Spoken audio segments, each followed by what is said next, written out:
संभाल कर रखना हमको नहीं आता, दूसरा कैसे संभाले उसे? क्रोध तो विष है, जिसे हम वमन कर रहे हैं, जिसे हम उगल रहे हैं, क्रोध नहीं करना चाहिए। उसका समाधान शिव के पास था, विवेक में उसका समाधान। इसलिए ऐसा कहते हैं कि शिव ने उसे अपने कंठ में रख लिया, वो कंठ में रख लिया। सत्य असत्य, जड़ चेतन, नित्य नित्य, सूची असुचि, आत्मानात्म, इसे जानने वाला विवेकी कहलाता है। और विवेक में विष शमन की सामर्थ्य है।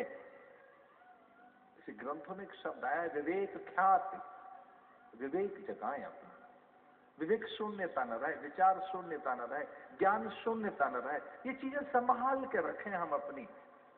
ये कुछ चीजें हैं जिन्हें संभाल के रखें, पूंजी है ये, श्रद्धा, वीर्य, स्मृति, समाधि, प्रज्ञा पूर्वकम इतरेषाम। महर्षि पतंजलि कहते हैं कि हर पल ये चीज आपके पास रहे, खो न जाए। श्रद्धा, वीर्य, स्मृति, समाधि, प्रज्ञा पूर्वकम इतरेषाम, इन्हें संभाल के रखना।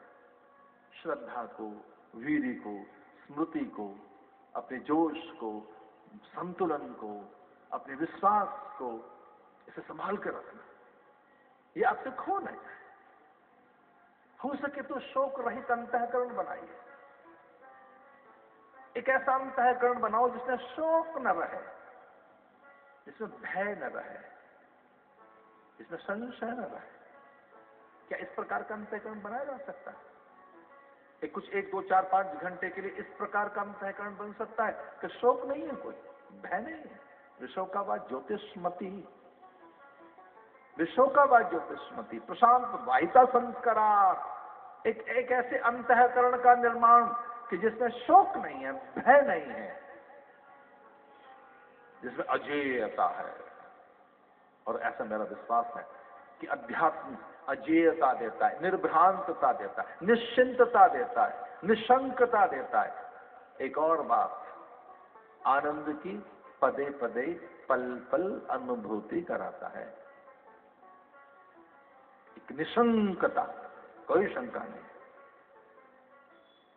शिव जब आए तो समाधान हो गया। विशुद्ध ज्ञान देहा ब्रह्मकम यजामहे सुगंधिम पुष्टि वर्धनम उर्वा रुक्मिव बंधनान।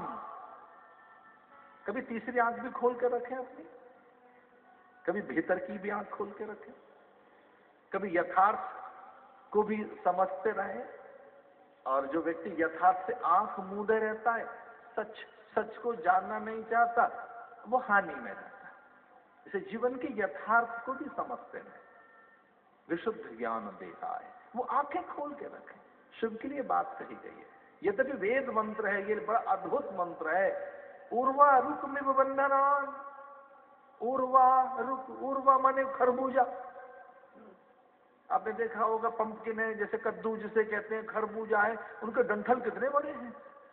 खरबूजे का डंठल, कद्दू का, पंपकिन का डंठल, वो डंठल डाल से जुड़ा हुआ है। और खरबूजे का डंठल डाल से जुड़ा हुआ है, बड़ा मोटा होता है। डाल से उसे तोड़ोगे तो बहुत तंतु, टूटेगा नहीं। हाँ काटो, वो एक अलग बात है कि आप उसे किसी अस्त्र से काट दें। लेकिन एक पल ऐसा आता है कि खरबूजा डाल से अलग हो जाता है। एक पल ऐसा आता है, कब? जब खरबूजा पक जाता है। खरबूजा जैसे ही पकता है तो डाल से अलग हो जाता है। उर्वा रुक्मिव बंधना। किसी विषम परिस्थिति में से एक पल अलग होना है आपको, एक पल में ही अलग होना है। एक पल विषमता में, भय में से, अवसाद में से, चिंता में से, निराशा में से। कुछ लोग निराशा में से बाहर नहीं निकल पाते, बीमार हो जाते हैं। और कुछ दिनों के बाद घर के लोग कहते हैं हौले हौले, इनको डिप्रेशन हो गई है महाराज। आज इनको डिप्रेशन है? हाँ क्यों? निकल नहीं पा रहे हैं, बाहर नहीं निकल रहे महाराज जी, इनको निकलना नहीं आ रहा है। किस में से? विषमता में से, प्रतिकूलताओं में से। ये सत्य का सामना नहीं कर पा रहे, ये निकल नहीं पा रहे, ये यथार्थ को स्वीकार नहीं कर पा रहे। अब ये वहीं पड़े हैं, वहीं रह रहेंगे। उर्वा रुक्मिव बंधनान मृत्योर्मुक्षीय मामृता। वेद कहता है मुक्ति के फाटक तेने खुद खोलने हैं, वो ताला। और एक शब्द बहुत दिनों से चल रहा है, कपाट। वो भैया आपने खुद खोलने हैं, खुद खोलने। उर्वा रुक मिव बंधना, हमको बाहर निकलना है, एक पल में छलांग लगाकर बाहर आना है। ये समस्याएं चलती रहेगी, तटस्थ होकर किनारे पर आना है, बहुत कम लोगों की बात होती है। प्रवाह में तो लोग बहते रहते हैं, और लोक प्रवाह में जो बहता है, वेग में जो ऐसा बहता रहता है, वो तिनका होता है, वो डूबते रहते हैं। प्रवाह में जो बह गए, भीतर एक जो अज्ञान का प्रवाह है, उसमें बह न जाएं, उसमें डूब न जाएं, निकलना है हमको। उर्वा रुक मिव बंधनां मृत्युर मुक्षीय मामृता, मृत्युर मुक्षीय मामृता। हमें अमृत निकालना है जीवन का। एक और बात कही उपनिषदों ने, अमृतस्य पुत्रा, हम अमृत के पुत्र हैं, हम तो बड़े बलवान हैं। विवेक में बहना ना है, जिसे कार्य रुक गया, ठहर गए, वो लोग भागने लगे, पलायन करने लगे। अब हमारे हाथ अमृत नहीं लगेगा, अब तो जहर हमारे हाथ लगाए। लेकिन सिवाय और युक्तियां बताई उन्होंने। इसे जब कभी निराशा आता है, कभी ये पलायन एक दिन में नहीं होता, पलायन धीरे धीरे धीरे धीरे होता है। जो एस्केपिज्म है, जो ये पलायनवाद है, जो एस्केप करना है कर्तव्य से, लक्ष्य से, उद्देश्य से, और स्वयं से जो दूर भागना है, वो बहुत धीरे धीरे धीरे हो रहा होता है, धीरे धीरे, वो पता नहीं लगता। लेकिन हाँ, क्रमिक, वो एक ग्रेजुअली आपने धीरे धीरे धीरे, कई बार एक आप में से होता है। वो कब? जब आप बेखबर होते हैं, जब स्वयं के प्रति सचेत नहीं होते, आप पे विवेक नहीं होता, तब वो पल बड़े उदास होते हैं, बोझिल होते हैं, टूटे हुए होते हैं। वो कैसे कटें फिर? वो फिर एक प्रकार से एक नीरस जीवन होता है, इसे वो हताश होते हैं। रामायण में तो ऐसा आता है कि आत्महत्या करने के लिए तैयार हो गए सारे वानर। सच मानिए, रामायण में ऐसा ही लिखा है कि वो सब आत्महत्या पर तैयार, हम आत्महत्या कर लेते हैं। अब हमें सीता की तो सुध मिलेगी नहीं, अब सीता का तो पता लगेगा नहीं, तो क्यों ना डूब के ही मर जाएं। आओ, सब मर जाते हैं, आत्महत्या करने के लिए तैयार हो गए। पर कोई एक कहता है, का चुप साध रहे हो बलवाना। कुछ सूत्र निकला, एक आशा की किरण दिखाई दी, और फिर एक उत्साह आया। वो भी ऐसे ही कहने लगे कि अब कुछ नहीं होगा, अब हमारे हाथ में कुछ नहीं है। इसे वो देव और वो नमुची, वृषपर्वा, पुलोमा, बलि, वो जयी, वो पराक्रमी, यम, वरुण, कुबेर, यम, सबके सब हताश हो गए। और वो कहने लगे, अब कुछ नहीं होगा, अब नहीं हो सकता। कभी जीवन में ऐसा कभी आए तो तब गुरु को ढूंढना। जब कभी ऐसा आए, गुरु माने ग्रंथ को, गुरु माने सत्पुरुषों को, गुरु माने महापुरुषों को, गुरु माने माता पिता को, गुरु माने पूर्वजों को, गुरु माने परंपरा को। जब कभी कोई उलझन आए ऐसी, देवगुरु बृहस्पति आए और कहने लगे, निराश न हो, शिव इसका निराकरण करेंगे अपनी भ्रांतियों में से, अपने भय में से, अपनी वासनाओं की और कामनाओं की जो असंख्य असंख्य उर्मियां हैं, जो कामनाओं का सैन्य दल है, उससे मुक्त होना या उसे जीतना बड़ी बात है।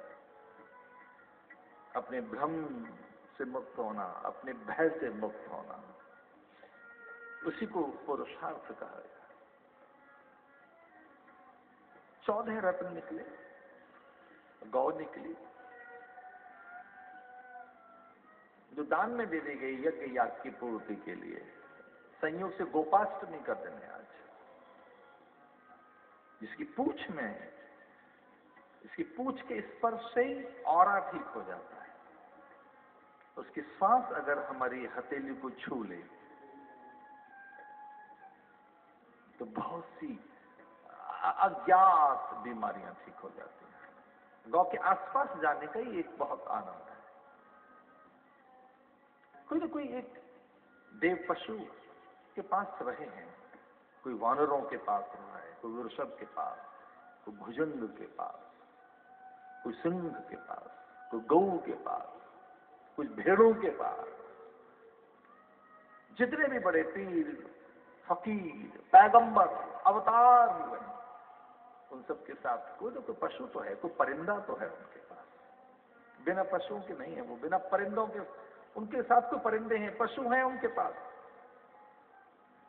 या तो भेड़ों की झुंड में है, बकरियों के झुंड में है, या वो गौओं के झुंड में है, या वो सिंह के पास हैं, या वो वानरों के झुंड में हैं। एनिमल्स के साथ हैं, वो किसी वृक्ष के पास हैं, वो नदियों के पास हैं, वो प्रकृति के बहुत निकट है। लक्ष्मी जी निकली, उद्यम करने से कहते हैं लक्ष्मी निकलती।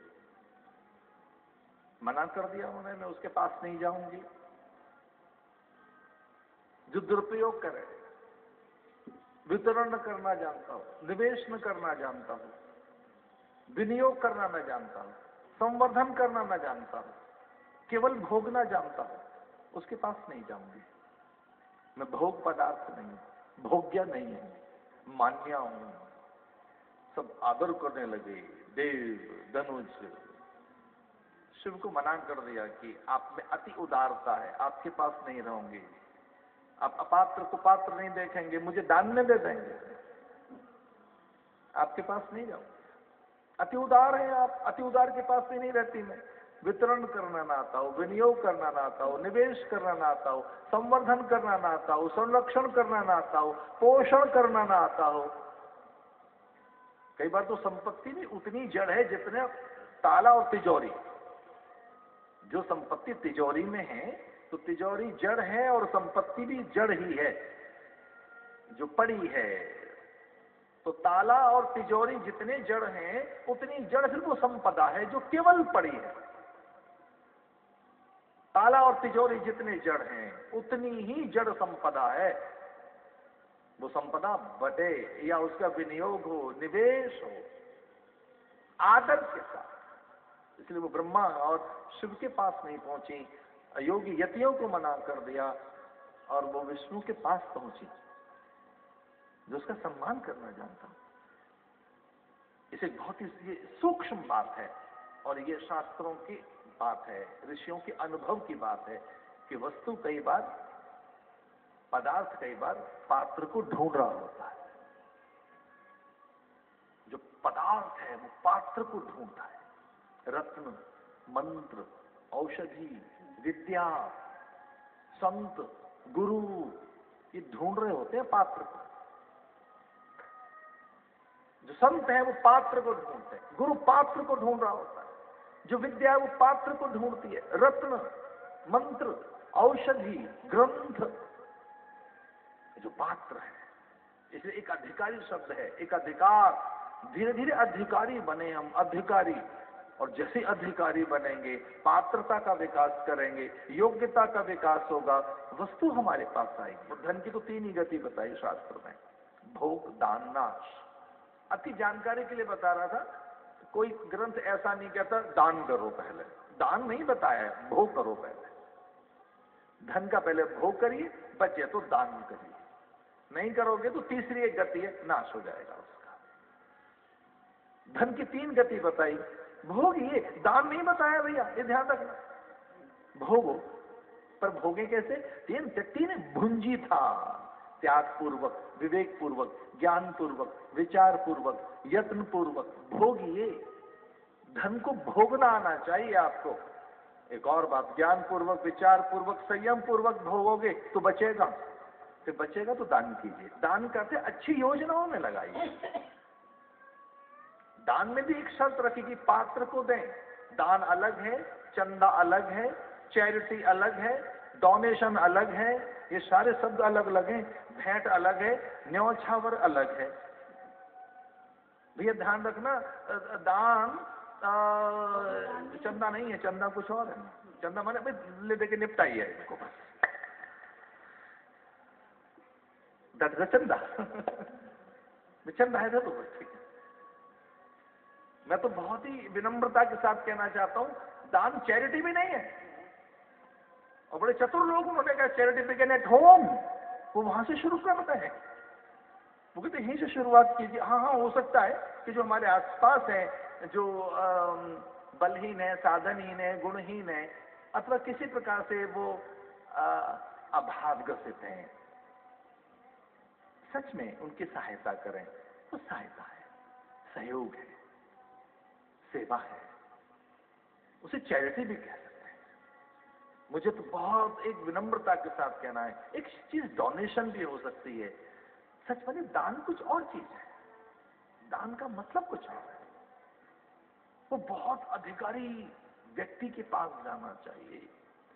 हमारे यहां तो कन्यादान शब्द है, कन्यादान है,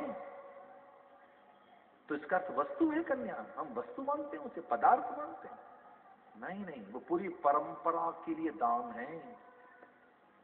कन्यादान, कन्या डोनेशन नहीं है, चैरिटी नहीं है।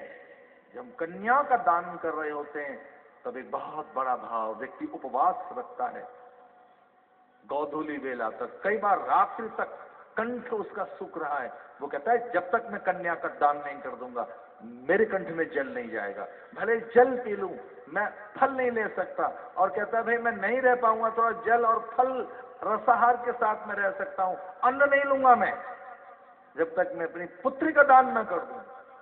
कन्यादान एक दान चीज है। ऋषियों ने दान में दी, वो भगवान। ये ध्यान रखना, लक्ष्मी जी दान में दी गई है भगवान को। ऋषियों ने दान किया उदारता पूर्वक कि ये हमारे हिस्से की चीज है, हम आपको दान में दें। हे देव, ये आप इसे स्वीकार करें, ये आपको दान में मिली है और इसका सम्मान करें।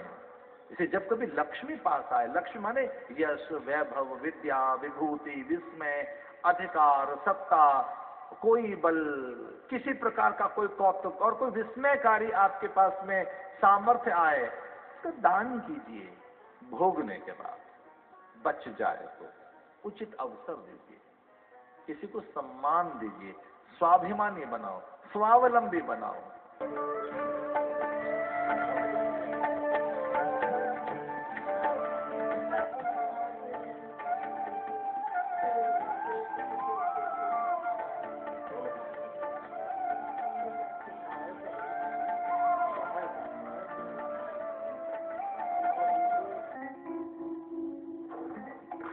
सुंदरता चाहिए लेकिन नेचुरल। स्वाद चाहिए लेकिन सेहत भी तो हो। पौष्टिक हो और स्वादिष्ट हो, कहाँ से लाऊं? इतनी महंगी दवाइयां और इनके